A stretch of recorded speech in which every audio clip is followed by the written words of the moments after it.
हिंदवी स्वराज्याचे संस्थापक छत्रपती शिवाजी महाराज यांची आज 395वी जयंती। शिवनेरीवर मुख्यमंत्री देवेंद्र फडणवीस आणि दोनही उपमुख्यमंत्र्यांच्या उपस्थितीत शिवजन्मोत्सव सोहळा साजरा होतोय। किल्ले शिवनेरीवर आज शिवजयंतीचा सोहळा पाहायला मिळालाय। जुन्नर परिसरात संपूर्ण वातावरण शिवमय दिसतंय। किल्ले शिवनेरी गडावर शिवजन्मोत्सवाचा उत्साह आहे। पुण्याचे जिल्हाधिकारी जितेंद्र दुडी यांनी शिवाई देवीची शासकीय महापूजा आणि अभिषेक केला आहे। बदलापूरमध्ये आज छत्रपती शिवाजी महाराज यांच्या अश्वारूढ पुतळ्याचं अनावरण करण्यात आलं। शिवरायांच्या पुतळ्याच्या परिसरात फटाक्यांची आतषबाजी करण्यात आली। नागपूरमध्ये देखील छत्रपती शिवाजी महाराज यांच्या जयंतीचा उत्साह आहे। पारंपरिक वेशभूषेमध्ये अनेक तरुण तरुणी पालखी सोहळ्यात सहभागी झाले आहेत। राजस्थानच्या जयपूरमध्ये शिवजन्मोत्सवाचा उत्साह पाहायला मिळतोय। राजस्थानचे राज्यपाल हरिभाऊ बागडेंच्या उपस्थितीत सोहळा पार पडला आहे। राष्ट्रवादी काँग्रेसच्या स्वराज्य सप्ताहाला आज किल्ले रायगडावर सुरुवात झाली। अभिनेते विकी कौशल या ठिकाणी उपस्थित राहणार आहे। राज्यपालांच्या उपस्थितीमध्ये दादरमध्ये शिवजयंती साजरी करण्यात आलेली आहे। एकनाथ शिंदे आणि मंत्री मंगलप्रभात लोढा देखील उपस्थित आहेत। केंद्र सरकारच्या युवा आणि क्रीडा मंत्रालय यांच्या सूचनेनुसार छत्रपती शिवाजी महाराज यांच्या 395व्या जयंतीनिमित्तानं अकोला शहरामध्ये जय शिवाजी जय भारत पदयात्रेचं आयोजन करण्यात आलेलं आहे। इंदापूरमध्ये शाह ग्लोबल स्कूलमध्ये शिवजयंती उत्साहात साजरी करण्यात आली आहे। विद्यार्थ्यांनी स्वराज्याची शपथ महाराजांविषयी भाषण गीत सादर केलं आहे। नांदेडमध्ये छत्रपती शिवाजी महाराज यांच्या अश्वरूपी पुतळ्याला दुग्धाभिषेक करण्यात आलाय। अखिल भारतीय छावा संघटनेच्या वतीनं याला दुग्धाभिषेक करण्यात आलाय। छत्रपती शिवाजी महाराज जयंतीनिमित्तानं लांजा शहरातून भव्य रॅली काढण्यात आली आहे। मुलांनी वेशभूषा करत छत्रपती शिवाजी महाराजांचा जयघोष केला आहे। भिवंडीमध्ये शिवजयंती निमित्तानं जय शिवाजी जय भारत पदयात्रा कार्यक्रमाचं आयोजन करण्यात आलं आहे। सोलापूरमध्ये शिवजयंतीचा मोठा जल्लोष आहे। रात्री 12 वाजता नयनरम्य जन्मोत्सव पाळणा सोहळा पार पडला आहे। शिवजयंतीच्या पूर्वसंध्येला अजिंक्यतारा किल्ल्यावर भव्य मशाल महोत्सव साजरा केला जाणार आहे। पैठण शहरामध्ये शिवजयंतीचा उत्साह दिसतोय। शिवजयंती निमित्तानं शहरातील छत्रपती शिवाजी महाराज पुतळा परिसराला आकर्षक विद्युत रोषणाई देखील करण्यात आलेली आहे। भुसावळमध्ये छत्रपती शिवाजी महाराजांच्या स्मारकावर आकर्षक लेझर विद्युत रोषणाई करण्यात आली आहे। विद्युत रोषणाईमुळे स्मारकाचा परिसर उजळून निघाला होता। भाजप दिल्लीची धुरा नवीन चेहऱ्यांच्या हाती देण्याची शक्यता आहे। दिल्लीमधील बड्या हॉटेलमध्ये भाजपनं नवनिर्वाचित आमदारांची बैठक बोलावली। राज्याला आता नवे परिवहन भवन मिळणार आहे। 1 मार्चला परिवहन भवनाचं भूमिपूजन होणार आहे। पंतप्रधान नरेंद्र मोदी यांनी ब्रिटनचे माजी पंतप्रधान ऋषी सुनक आणि त्यांच्या कुटुंबियांची भेट घेतली आहे। सुनक हे भारताचे चांगले मित्र आहेत आणि भारत आणि ब्रिटन संबंध अधिक दृढ होण्याकरता म्हणून ही भेट महत्त्वाची असल्याचं म्हटलं गेलं आहे। गड किल्ल्यांचा श्वास लोकशाहीचा ध्यास या मोहिमेला आशिष शेलार यांनी लोकशाही मराठीला शुभेच्छा दिलेल्या आहेत। शिवजयंतीच्या मुहूर्तावर गृहस्वप्नाची पूर्तता होणार आहे। एकनाथ शिंदेंच्या हस्ते आज दुपारी सोडत निघणार आहे।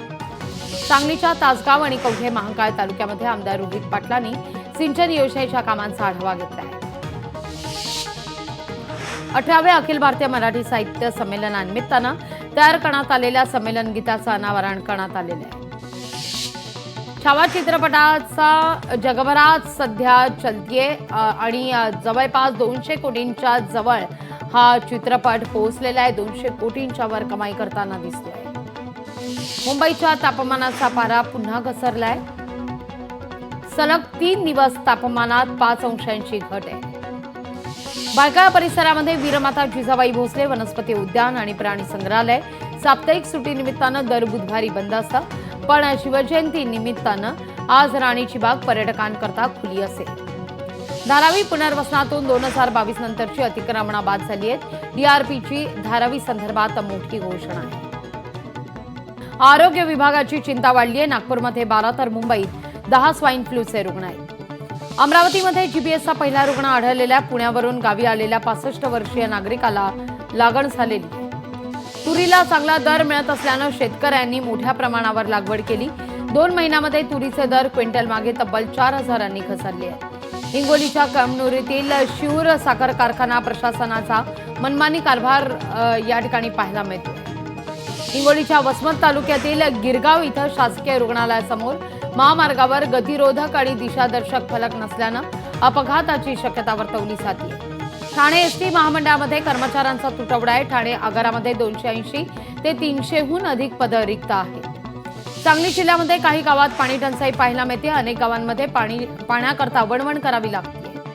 अकोल्यामध्ये युवकांना फलकाद्वारे जनजागृती केलेली आहे। वृक्ष संवर्धन, बेटी बचाओ बेटी पढाओ, पशुपक्ष्यांची सुरक्षा असे अनेक उपक्रम हाती घेण्यात आलेले आहेत। डबल महाराष्ट्र केसरीच्या चिमुकल्यांनी अनुभवलंय लाक्षणिक या ठिकाणी उपोषण हे वेधून घेतलेले सगळ्यांचं लक्ष। मुलांना कुस्ती संदर्भात सर्व पैलू समजावेत म्हणून या ठिकाणी आणण्यात आलेलं होतं। पैठणमध्ये नाथषष्ठी यात्रेच्या आढावा बैठकीला प्रशासनाला विसर पडलाय। प्रशासनानं अद्याप ही आढावा बैठक घेतली नसल्यानं या ठिकाणी नाराजी व्यक्त केली जाते।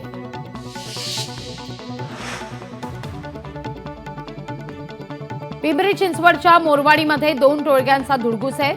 अशा भांडणांमुळे नागरिकांमध्ये भीतीचं वातावरण आहे।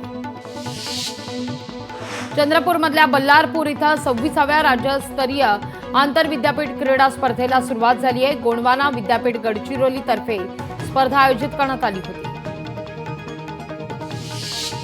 विविध मागण्यांकरता महात्मा फुले जन आरोग्य योजनेतील कर्मचाऱ्यांचं धरणे आंदोलन आहे। आमदार रोहित पाटलांचा धरणे आंदोलनाला पाठिंबा आहे। आपल्या रास्त मागण्यांकरता आरोग्य मित्र कर्मचारी संघटनेनं राज्यव्यापी काम बंद आंदोलन सुरू केलंय। तुटपुंज्या पगारामध्ये उदरनिर्वाह कसा करावा असा सवाल उपस्थित करण्यात येतोय। जालन्यामध्ये विविध मागण्यांकरता प्रधानमंत्री जन आरोग्य योजनेचं आरोग्य मित्र बेमुदत संपावर आहे। जालन्यातील 26 आरोग्य मित्र बेमुदत संपावर आहे। यवतमाळमध्ये आरोग्य मित्र विविध प्रलंबित मागण्यांकरता संपावर गेलेत। काम बंद आंदोलन करत संप पुकारलाय। अमरावतीमध्ये आरोग्य मित्रांचं काम बंद आंदोलन आहे। आरोग्य मित्रांना दरमहा 26,000 रुपये वेतन देण्याची मागणी आहे। परभणीमध्ये शेतकऱ्यांच्या विविध मागण्यांकरता विराट मोर्चा आहे। ICICI लोबार्ड विमा कंपनीकडे जिल्ह्याचं पीक विम्याचे 500 कोटी रुपये थकले। परभणीमध्ये आयुष्यमान भारत प्रधानमंत्री जन आरोग्य योजनेच्या कर्मचाऱ्यांचा पगारवाढीकरता आंदोलन आहे। पैठणमधील आंतरवाडी खांडी या ठिकाणी फ्रीजचा स्फोट झालाय।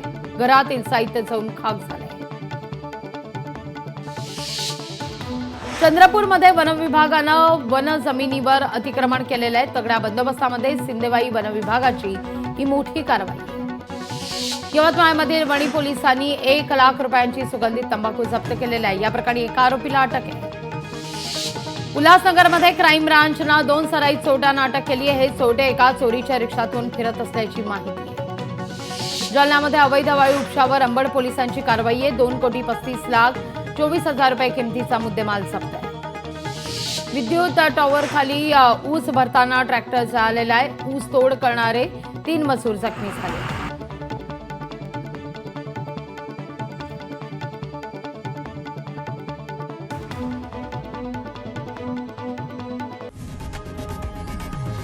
लोकशाही मराठी ऐका, पहा, जागरूक रहा।